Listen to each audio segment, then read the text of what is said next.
My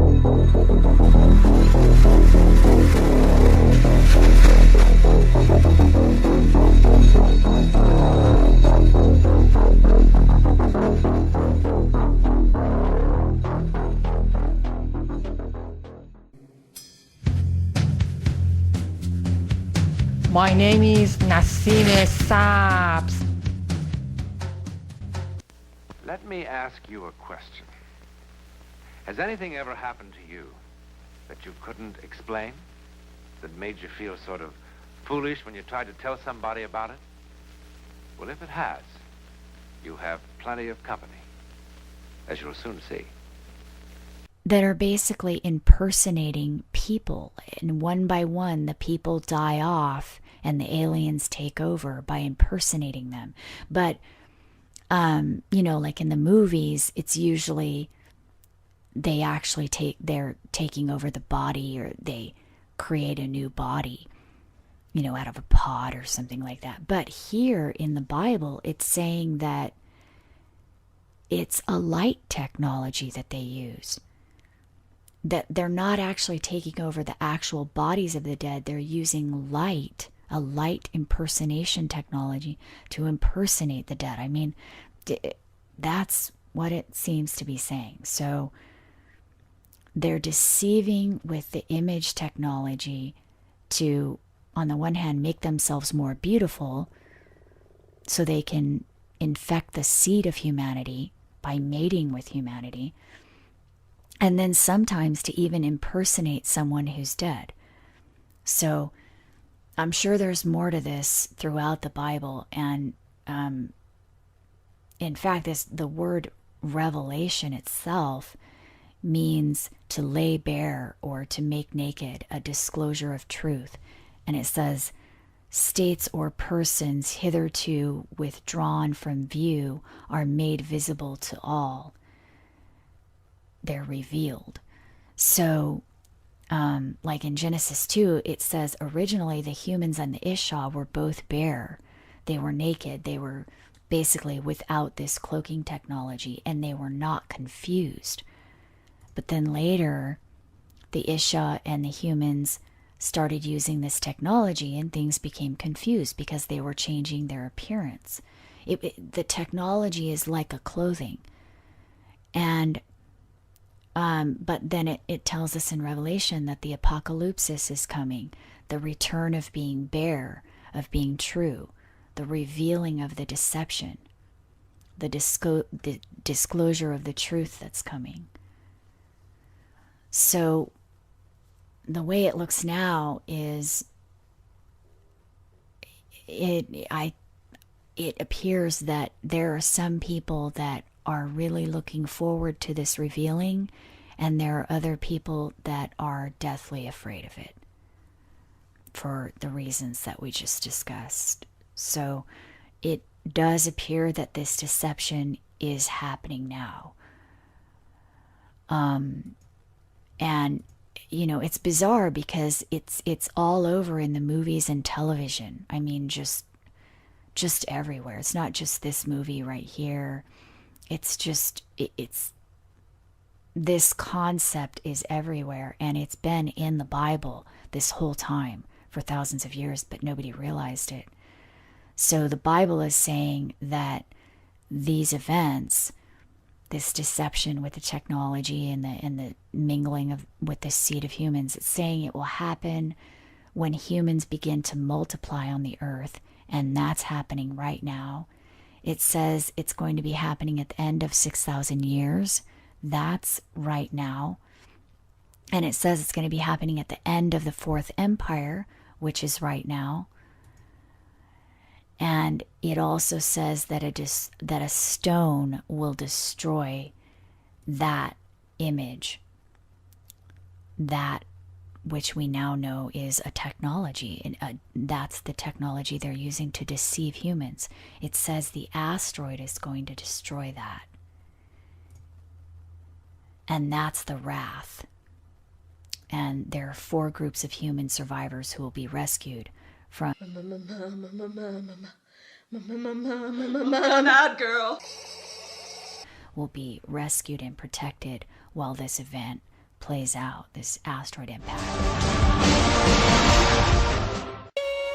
The Bible predicts that there's coming a world peace. It will come. But listen, it will be a deceptive peace. It will be the most subtle and the most deceptive trap that's ever been set, because it'll catch the world in it, and they'll be caught and they'll be destroyed. Oh yeah! Oh yeah! Alles klar? Well, all right.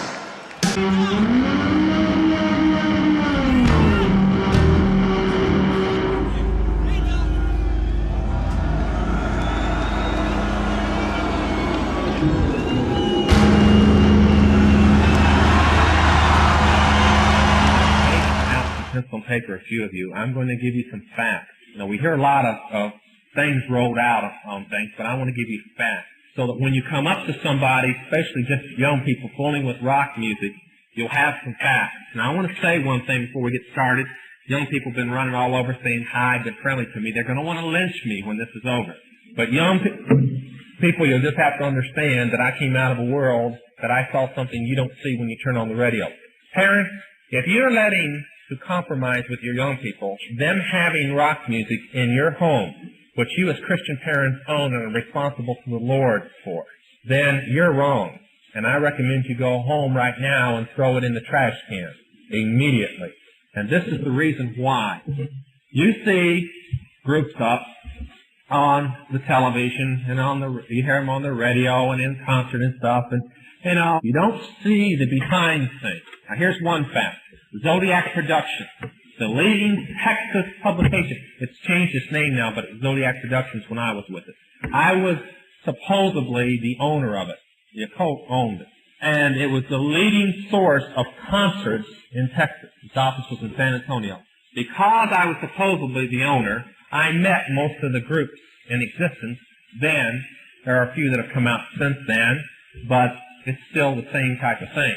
Almost all of them believe openly in the occult in one way or the other. And most of the rock music is written in witch language, okay? And many of the groups pick their names by phrases out of the Witchcraft Bible, the Book of Shadows. And the Beatles, now there's one of the most potent charms within witchcraft is the scarab, which is a beetle. And that's why they chose it. Most people who are great Beatle fans, and this goes back to some of the oldsters here, do not realize what the occult calls the Beatles. They call them the four prophets, the four angels from Lucifer. And they believe in them so strongly that for the first time in witchcraft history, a record album and the words of that record album have been adopted as part of the Witchcraft Bible, the Book of Shadows. And that was the double white album that the Beatles sung. They consider every song on there to be a prophecy from Lucifer of the end times. Okay? Just to give you a little clue. Now, don't rush out and buy one, but you can rush home and burn the one you got. Now, I know a lot of the rock singers firsthand because of booking and because many of them were in occult brotherhoods that I used to go and minister at and so on when I was over. Three Dog Night all came out of one coven in Tempe, Arizona. And I know Santana, they were brought up from down in South America, and his brother started another group, and I know many of the groups. In fact, my closest friend in the world is David Crosby from Crosby, Still, Nash & Young. And I saw him, in fact, I'd like you to pray for him because I do really feel for him. I saw him about 3 days before Christmas last year, and the man is almost dead. He's on $200 a day worth of cocaine. And I talked with him. I said, I've been out of this a long time, Dave. I'd like to know, do they still require at the record companies that when a song is ready to be pressed, in other words, the records are pressed and sent out, is it required over in one of the temple rooms? See, most of you don't know that all the major record companies have a room set aside about this size for a witchcraft coven to come in and do rights at for the company. I said, is it still required for the coven to come in and perform a spell over the music so that people will buy it? They said, oh yes. Now the reason for rock music is not to make money. The Illuminati doesn't need money. They got probably 99.9% of the money in the world. They don't need money. What they want with rock music is the same reason that they've created the jewelry I'll be talking about in a moment. And that is to weaken your Christian life. Now, when a record is done, the priest of that coven ordered demons one demon to follow every rock record that comes off of that master copy. Now, if you don't think it's done, too bad. I want you to stop and ask yourself, what strong Christian, what soul-winning Christian do you know that plays rock music? I've made a statement many times in my meetings. You show me a strong Christian, and don't come up and tell me you're a strong Christian, you got the rock music, because I'll set you down and we'll go over your life. I've never met one. There isn't any. Only weak Christians listen to rock music. By the way, only weak Christians listen to Jesus rock music also. Now, I know a little story about Jesus rock, as we're talking about infiltration. I was in Phoenix on a guest speaking tour. I was living in San Antonio. I was there on a function at one of the Grand Druid meetings. In fact, it was an extremely important meeting that was taking place that was discussing the destruction of Jerry Falwell's church. Oh yeah, all the big churches are discussed one time or the other. And when we were there, I was given a check that was made out on the Lords of London Bank in London. That's where it originated. It was actually made out on the Chase Manhattan Bank here, but it was funds from that bank. It was stamped on it. And it was to be delivered to a Reverend Chuck Smith, Costa Mesa, California. Now, old Chucky, he had started out with a thing called the Jesus People. That's really where it got started with him. And the occult got very upset. The Illuminati was extremely upset because ministers were standing up and preaching against rock music, and the kids were burning their music. Now, they just couldn't stand the idea that these demons weren't in Christians' homes and affecting Christians' lives. And they couldn't understand. It was puzzling me how the Christians found out about this. We thought we were so carefully had it hidden that we couldn't understand why Christian ministers were preaching against rock, since they didn't know the real reason. But something inside ministers across the country was saying this is wrong. So how do you get these demons, these same demons, into people's hands if they're not going to play the rock? You make it Christian. Standard term in the Illuminati, so you can't beat them, join them. So this $4 million check was the second $4 million this man had received in a 2-year period. And with it, he built Maranatha Productions. And Maranatha Productions started what we call today Jesus Rock. Now, watch out. I'm going to give you a little warning.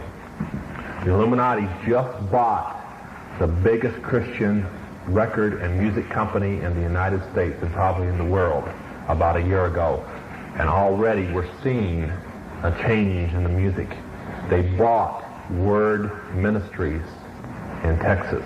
RCA bought them up. And RCA belongs to the Illuminati. And they've already brought out a company called Myrrh. Okay? And Myrrh's emblem is the ruins of Stonehenge. That's one of the strongest witchcraft sites. That would be, for a witch to go to Stonehenge would be like a Christian to go to Bethlehem. It's that holy of a place in the occult. And they mark their records. And one particular witch we can't stand that a lot of Christians have in their home, we enjoy burning her records as much as we enjoy burning the Beatles, and that's Honey Tree. And she sings for them. Now, we know many of these people because they started out in rock music, and they were ordered over into the Christian rock. So if I can get you Christian rock music, that's almost as fun as getting your rock music. The fallacy of Mark Carney taking over Canadian politics. Liberals chose a new leader on the weekend. They chose Mark Carney, the former governor of the Bank of Canada, governor of the Bank of England, man behind the push for net zero, no pipelines, no natural resource extraction. That Mark Carney.